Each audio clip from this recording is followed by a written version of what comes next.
নমস্কার বন্ধুরা, কেমন আছো তোমরা? আরেকটি নতুন সকাল নিয়ে নতুন ভিডিও নিয়ে তোমাদের সামনে চলে আসলাম পিউ বেঙ্গলি ব্লগে।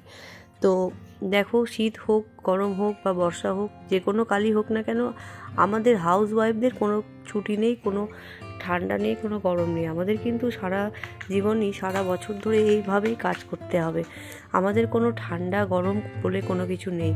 তো তোমরা যারা আমার মতো হাউস ওয়াইফ, তারা অবশ্যই কমেন্ট করে জানাবে যে আমার সাথে তোমরা সহমত কিনা। তো দেখো, যতই ঠান্ডা লাগুক, তোমাদের তো বললামই যে কাজ করতেই হবে। তো আমি সকাল সকাল বাসনগুলো নিয়ে বসে পড়েছি, আর আমার সকালে সব বাসি কাজ হয়ে গেছে, চা খাওয়াও হয়ে গেছে। এখন আমি চায়ের বাসনগুলোকে ধুয়ে নেব। তো চলো দেখতে থাকো।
তো দেখো, আমার বাসনগুলো মাজা কমপ্লিট হয়ে গেল। এবার আমি চলে আসলাম ছাদে। আর ছাদটা পুরো শীতকালে একেবারেই নোংরা হয়ে আছে। মানে নোংরা বলতে কিছুই না, তোমার ওই গাছের পাতাগুলোই চারিদিকে এত পরিমাণে পড়েছে। আর শীতকাল তো, জল বেশি ব্যবহার করতে তো এমনিতেই ঠান্ডা লাগছে, তার মধ্যে শীতকালে যদি এখন আমি ছাদটা পরিষ্কার করতে যাই তাহলে তো হয়েছে। তো যাই হোক, না করলেও নয়। আর এই দেখো, আমি আমার হাজব্যান্ডকে কাজে লাগিয়ে দিয়েছি। তো আমি একা, আমার পক্ষে সম্ভব না। শীতকাল না থাকলে, গরমকাল থাকলে আমি তাও চেষ্টা করে নিতাম। আজকেও আমি চেষ্টা করেছিলাম, বাট আমার পক্ষে একা সম্ভব হয়নি, যার জন্য আমি ওকে কাজে লাগিয়ে দিয়েছি। আমি ওকে বললাম, তুমি জলটা দাও পাইপ দিয়ে, আমি পুরোটা আমি পরিষ্কার করি। কারণ ভাবছিলাম করব না, কিন্তু না করলেও নয়, একেবারে খুব খারাপ লাগছিল দেখতে। আর আমরা নিজেদের যত্ন করছি, গাছদের যদি একটু যত্ন না করি তাহলে কেমন একটা দেখায়। ওদেরও তো প্রাণ আছে, যতই হোক, কথাতেই তো আছে গাছেরও প্রাণ আছে। তো যাই হোক, আমি আর আমার হাজব্যান্ড দুজন মিলে লেগে পড়েছি। তো ও জল দিচ্ছে আর আমি ওয়াইপার দিয়ে পুরোটা পরিষ্কার করছি। ঝাঁটা দিয়ে প্রথমে আমি চেষ্টা করলাম, কিন্তু ঝাঁটা দিয়ে হচ্ছে না, যার জন্য ওয়াইপারটাই খুব ভালো। তো দেখো, আমি খুব সুন্দর করে পরিষ্কার করে নিচ্ছি। আর টবগুলো এত পরিমাণে ভারী যে টানতে আমার পুরো কোমর ব্যথা হয়ে গেছিলো। কিন্তু যেহেতু একটা কাজে লেগে পড়েছি, সেই কাজটা যতক্ষণ না হচ্ছে আমার কিন্তু শান্তি নেই। মানে আমি এরকমই, আমি মানে যদি ভাবি যে এটা করব, তাহলে আমি যতক্ষণ না করি সেটাকে, আমার কিন্তু ভালো লাগে না। মানে আমি করেই ছাড়ি। আর যদি না করলাম তাহলে সেটা আলাদা কথা। তো দেখো, আমি আজকে ছাদটা পরিষ্কার করে নিচ্ছি। আজকে একটু সময় পেয়েছি, আজকে ছুটি আছে, মেয়ের স্কুল ছুটি আছে, ওর অফিস ছুটি আছে, যার জন্য আজকে আমি একটু আগে এই ছাদের পরিষ্কারটাই করে নিচ্ছি ছাদটাকে। তো দেখো, আমি পরিষ্কার করে নিচ্ছি, তোমরা সঙ্গে থাকো, দেখতে থাকো। আর চ্যানেলটিকে কিন্তু যারা নতুন আছো অবশ্যই সাবস্ক্রাইব করে দেবে। আর যারা অলরেডি সাবস্ক্রাইব করে দিয়েছো তারা কিন্তু আমার সাথে থাকবে, আমার ভিডিওটি লাইক করবে, কমেন্ট করবে আর ভিডিওটি শেয়ার করে দেবে। তো চলো দেখতে থাকো।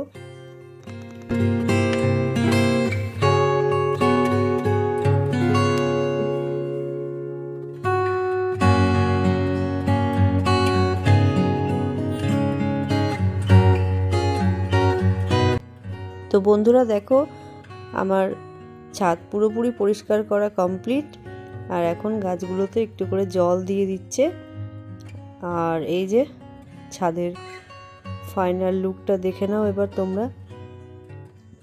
একটুখানি রয়ে গেছে ধুলোগুলো, এই যে, তো ওটা তোমার এই জল দিয়েও কিন্তু যাচ্ছে না।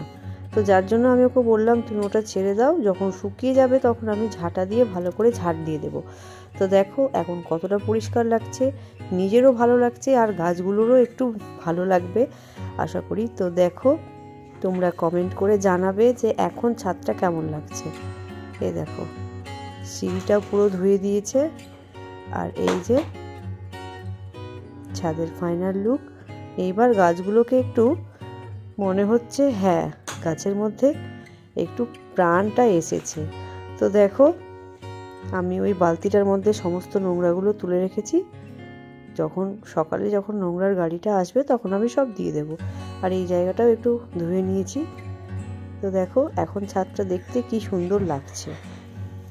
আর এই যে এই গাছগুলো যে করা হয়েছিল, তো এখানে তো জল দেওয়া সম্ভব হতো না, তো তার জন্য একটা পাইপ লাইন করা হয়েছিল। তো ওই পাইপ লাইনটাও পুরো কি বলবো তোমাদের, আয়রনে পুরো জ্যাম হয়ে গেছে, যার জন্য জলটা কিন্তু পড়ছে না। এই দেখো তোমরা এক লাইনে পড়ছে, বাকি সমস্ত লাইন কিন্তু বন্ধ হয়ে গেছে। তো যার জন্য গাছগুলো অর্ধেকের বেশি মরে গেছে। আর এই দিকটাই তাও একটু জলটা পড়ে, বা কখনো পাইপ দিয়ে আমরাও দিতে পারি, কিন্তু ওটা একটু দূর হয়ে যাচ্ছে, যার জন্য ওদিকটাতে পুরো গাছটাই নষ্ট হয়ে গেছে। তোমাদেরকে যদি আমি আগে থেকে ভিডিওগুলো করতাম বাড়িতে আসার, যখন আমার গৃহপ্রবেশ দিয়েছিলাম তখন যদি আমি ব্লগটা করতাম, তাহলে তোমরা দেখে বুঝতে পারতে যে আগেকার যে জিনিসটা ছিল সেরকম আর একদমই নেই। এই গাছগুলো পুরোটাই অনেকটাই কমে গেছে। তো যাই হোক, কিছু করার নেই।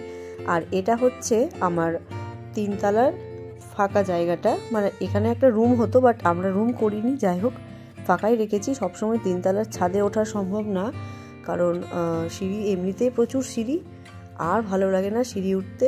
তো যার জন্য এটা খোলা রেখেছি।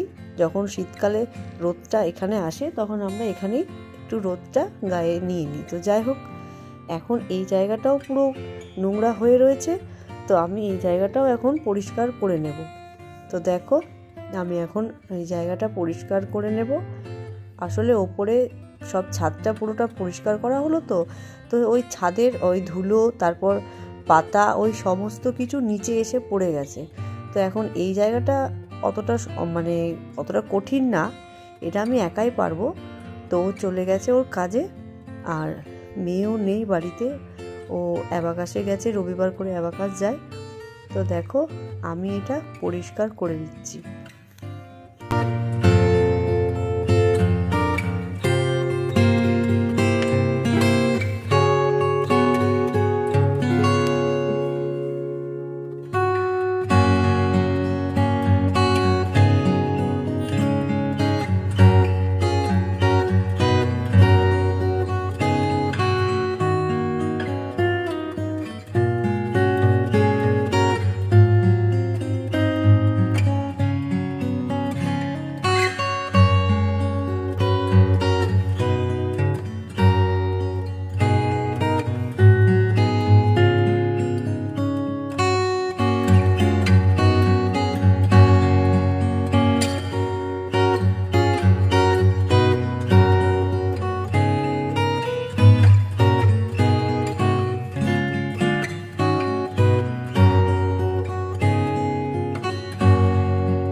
তো দেখো বন্ধুরা, আমার এই ছাদটাও পরিষ্কার করা কমপ্লিট।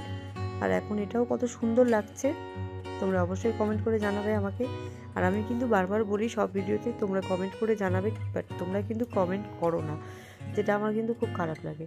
তো কমেন্ট করলে আমিও একটু উৎসাহ পাই, এটাই যা, যে তোমরা দেখে কেমন কি ভাবছো, তোমাদের মনের ভাবটা একটু প্রকাশ করবে, এই জন্যই আমি তোমাদেরকে একটু কমেন্ট করতে বলি। তো যাই হোক, তোমরা তোমাদের মতো করে কমেন্ট করবে, অবশ্যই করবে, আমি জানি তোমরা করবে।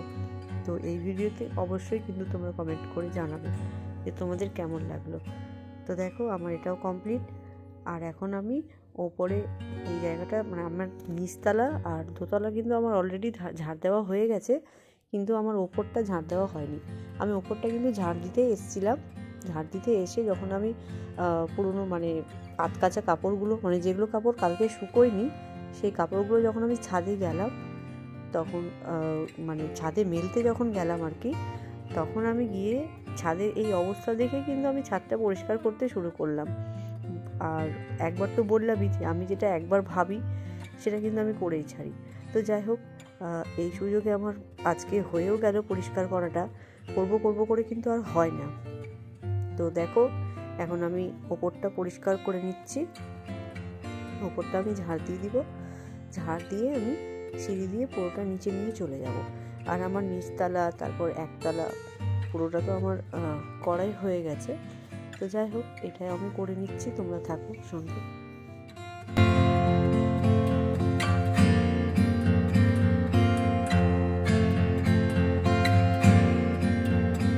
তো দেখো আমার পুরোটা ঝাড় দেওয়া কমপ্লিট। আর এখন আমি সবগুলো নোংরাগুলোকে তুলে নিলাম। তুলে এখন আমি এগুলো ফেলে দেব। তো দেখো তুলে নিচ্ছি আমি নোংরাগুলোকে। আর এই দেখো এটা হচ্ছে নিচতলাটা। আর আমি তো তোমাদের বললামই নিচতলাটা আমার পুরোটা হয়ে গেছে ঝাড় দেওয়া, আর দোতলাটাও হয়ে গেছে। আর এই যে এটা ওপরে যাওয়ার সিঁড়ি। তো এই যে দোতলা, এখান থেকে নিচটা পুরোটা হয়ে গেছে আমার ঝাড় দেওয়া। তো আর আমি নিচে যাব না, আর ওপর থেকে তো নামলামই। আর এই দেখো এখন আমি চলে যাচ্ছি স্নানে। তো আমি এখন স্নানে চলে গেলাম। তারপর আমার স্নান হয়ে গেল, স্নান থেকে বেরিয়ে গেলাম। এখন আমি যাব ছাদে গিয়ে কাপড়গুলো আমি মেলে দেবো। তারপর আমি পুজো টুজো দিয়ে একেবারে নামবো। তো চলো ছাদে দেখা হচ্ছে। তো দেখো আমি ছাদে চলে আসলাম। আর ছাদে কাপড়গুলোকে আমি মেলে দিয়েছিলাম, তো প্রায় শুকিয়েও গেছে। তো এখন আমি যেগুলো শুকিয়ে গেছে কালকেরগুলোকে তুলে নিয়েছি। তারপর আমার সব কিছু কমপ্লিট হয়ে গেল। আমি চলে আসলাম রান্নাতে। এই দেখো মাছের মাথা, আর এগুলো হচ্ছে মাছ। তো মাছগুলোকে আমি সর্ষে বাটা দিয়ে মাছের ঝোল করে দিলাম। আর মাছের মাথাগুলোকে আজকে আমি মুড়ি ঘন্ট বানাবো বলে ভেবেছি। তো দেখো মুড়ি ঘন্টটা আর মাছের ঝোলটা আমি বানিয়ে নেব। তো তোমরা যদি চাও তাহলে আমি মুড়ি ঘন্টর রেসিপিটা তোমাদেরকে শেয়ার করব। তো দেখো এই যে মাছের মাথাগুলো আমার ভাজা হয়ে গেছে, আর এই যে মুড়ি ঘন্ট আমার রেডিও হয়ে গেল। তো আমি এরপরে এসে তোমাদেরকে দিয়ে দেবো। তো দেখো সমস্ত কাজবাজ করে একেবারে আমি চলে আসলাম রাত্রে পড়ানোর সময়। মেয়েকে আমি পড়াচ্ছি, আর মেয়ে ড্রয়িং পরীক্ষা আছে তাই ড্রয়িং করছে। আর এখন বাজছে 8:05। তো দেখো মেয়ে ড্রয়িংয়ে ব্যস্ত, কারণ প্রথমেই ড্রয়িং পরীক্ষা আছে, যার জন্য আমি ড্রয়িংটাকে প্র্যাকটিস করিয়ে নিচ্ছি। তারপর রাত্রে খাওয়া দাওয়া করে ঘুমাতে চলে আসলাম। তো আজকের মতো এটুকুই। ভিডিওটি ভালো লাগলে লাইক কমেন্ট শেয়ার করতে ভুলবে না। টাটা।